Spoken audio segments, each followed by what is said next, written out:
하나님 말씀 보겠습니다. 에베소서 3장 14절로 19절 말씀. 우리 다 찾으신 줄 알고 함께 봉독합니다. 이러함으로 내가 하늘과 땅에 있는 각 족속에게 이름을 주신 아버지 앞에 무릎을 꿇고 비노니 그 영광의 풍성을 따라 그의 성령으로 말미암아 너희 속사람을 능력으로 강건하게 하옵시며 믿음으로 말미암아 그리스도께서 너희 마음에 계시게 하옵시고 너희가 사랑 가운데서 뿌리가 박히고 터가 굳어져서 능히 모든 성도와 함께 지식에 넘치는 그리스도의 사랑을 알아 그 넓이와 길이와 높이와 깊이가 어떠함을 깨달아 하나님의 모든 충만하신 것으로 너희에게 충만하게 하시기를 구하노라. 아멘. 저는 본문 말씀 에베소서 3장 14절로 19절 말씀을 통해서 예수 그리스도의 크신 사랑이라는 제목으로 주의 말씀을 선포하겠습니다. 우리는 때때로 우리 주변에 있는 사람들로부터 오는 사랑을 망각하고 살아갈 때가 많습니다. 어렸을 때는 더욱더 그런 것 같아요. 부모님이 우리에게 베풀어 주시는 그 사랑이 있는데 그 은혜를 감사하게 받기보다는 내가 부모님의 사랑을 받는 자녀이니까 당연히 부모님이 해주셔야지라는 이런 생각을 하게 됩니다. 그러니까 부모님이 베풀어 주시는 그 은혜와 사랑을 당연하게 생각하는 것이죠. 좋은 부모님 밑에서 자라는 것도 참 감사한 일인데 그 부모님의 사랑을 듬뿍 받고 자라는 것이 얼마나 큰 복인지, 얼마나 감사한 일인지를 사람들은 망각하고 살아갈 때가 많습니다. 근데 어렸을 때는 뭘 잘 모르니까 부모님이 해주신 것을 그것이 얼마나 큰 사랑인지를 모르고 살아갈 수 있지만 점점 나이가 들고 철이 들면 어떻습니까? 우리가 생각에 부모님이 이렇게 나를 사랑해 주시지 않았는가 문득 생각이 나고요. 그때마다 예전 생각을 추억해 보면서 참 그걸 생각해 보면 예전에 조금 더 잘해드릴 걸 그때는 참 몰랐구나 하는 그러한 마음이 들기도 합니다. 이 사도 바울은 하나님께서 우리에게 베풀어 주신 그 사랑을 이야기하면서 우리 믿는 자들에게 무엇이 필요하냐라고 이야기할 때 하나님의 사랑, 그리스도로부터 오는 그 사랑을 우리가 깊이 알아야 한다고 오늘 본문에서 말하고 있습니다.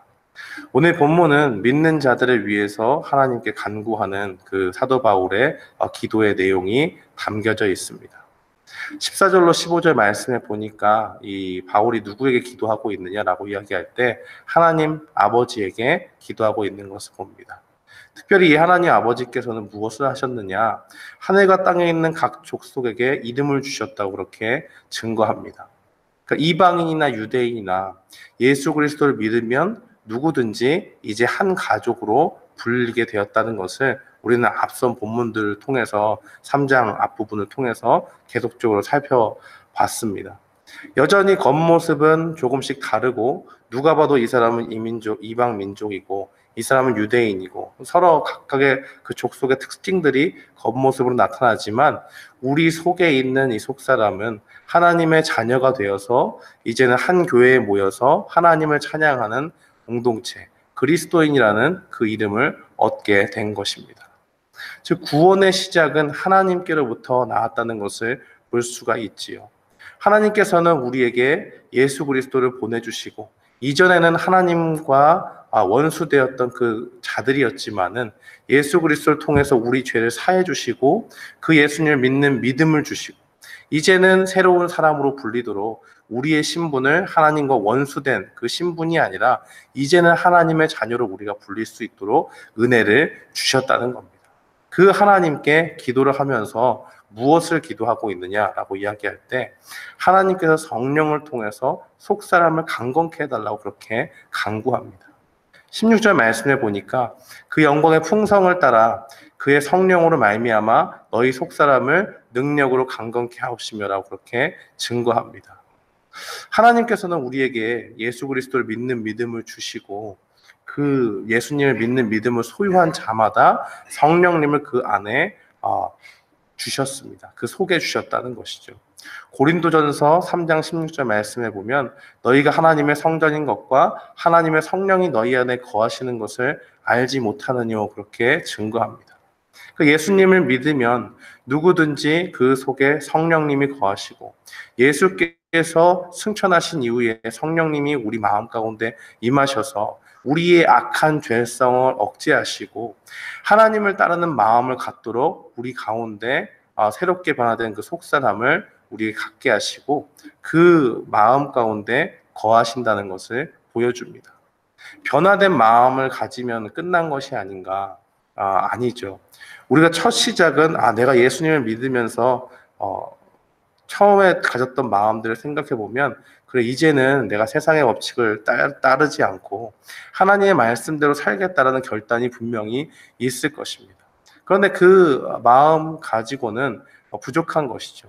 우리는 연약해서 우리 속에 악을 행하고자 하는 그런 악한 습관들이 여전히 몸에 남아 있습니다. 분명히 안 되는 줄 알아요. 하나님의 말씀을 듣고 묵상하면서 또 기도하는 가운데 찔림도 있고 해서 안 되는 줄 알지만 죄의 길을 선호하는 마음을 여전히 우리 마음 가운데 가지고 있습니다. 그러니 우리에게 필요한 것은 무엇이냐? 우리의 결단도 중요해요. 내가 정말 하나님의 말씀대로 살아가겠다. 그러나 그것이 필요하지만은 그것과 더불어서 반드시 무엇이 필요하느냐? 우리 속에 있는 성령님의 인도함을 날마다 받는 일들이 필요합니다.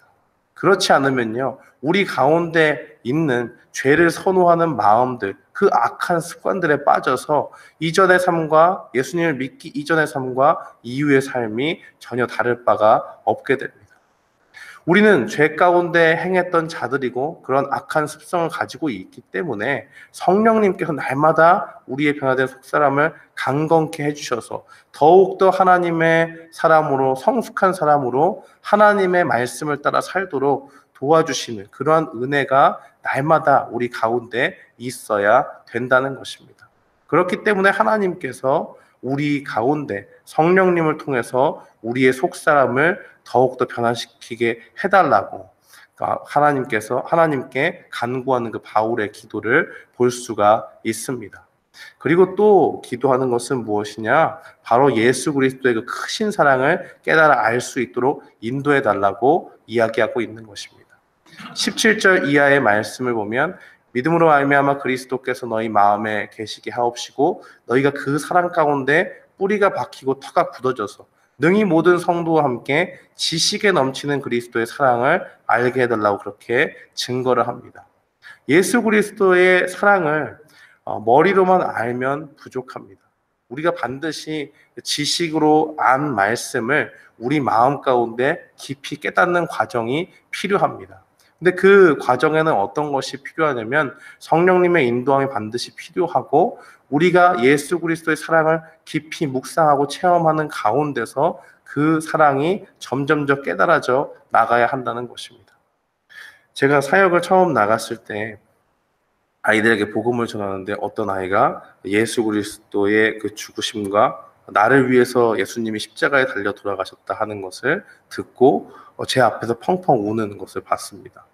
그것을 보면서 제가 얼마나 놀랐는지 모릅니다. 왜냐하면 예수 그리스도의 사랑을 저도 알죠. 왜 전하면서 모르겠습니까?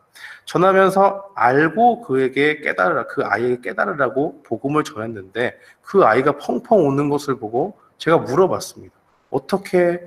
왜 그렇게 서럽게 우느냐라고 하니까 그 아이의 고백이 예수 그리스도께서 예수님이 나를 위해서 십자가에 달려 돌아가시지 않았냐라고 그렇게 이야기하는 것을 깨달았습니다. 제가 왜 그때 충격을 받았냐면 너무나 정답인 말씀이잖아요. 그 말씀을 제가 몰랐던 것이 아니고 그 말씀이 얼마나 강력하게 그 아이의 심령을 파고들었는가라는 것을 보고 깨닫게 되었습니다. 정말 하나님께서 이 살아있는 말씀으로 이것이 정말 지식의 수준에 머무는 것이 아니고 성령님께서 강력히 역사하시면 그 마음을 깊이 파고들고 남녀노소 구분이 없이 어린아이든 또 장년이든 상관이 없이 그 마음에 깊이 그리스도의 사랑을 깨닫게 해주시면 복음을 듣고 이렇게 사람이 울 수 있구나라는 생각을 하게 되었습니다. 사랑하는 성도 여러분, 우리가 복음을 모르는 것이 아닙니다. 예수 그리스도께서 나를 사랑하신다는 것을 모르는 것이 아닙니다. 그러나 그것이 지식적으로만 알고 매번 말씀이 선포될 때마다 또 내가 주의 말씀을 읽을 때마다 그래, 그리스도께서 나 사랑하시는 거 알지? 그 수준에만 머물면 안 된다는 것입니다. 그 사랑을 날마다 깊이 알아가는 것이 필요하고 그 사랑이 정말 와닿지 않을 때가 있어요. 그럴 때는 그리스도의 사랑을 우리가 깨닫게 해달라고 하나님께 간구하며 나아가는 일들이 필요합니다. 19절 말씀해 보니까 그 넓이와 길이와 높이와 깊이가 어떠함을 깨달아 하나님의 모든 충만하신 것으로 너희에게 충만하게 하시기를 구하노라라고 그렇게 증거합니다. 예수 그리스도의 사랑이 단순히 지식이 아니라 우리의 모든 삶의 일상 가운데서 밝히 드러나고 그 넓이와 길이와 높이가 또 깊이가 얼마나 큰 것인지를 우리가 깊이 깨달을 때 우리가 그리스도의 사랑 가운데 온전히 거할 수 있는 것입니다.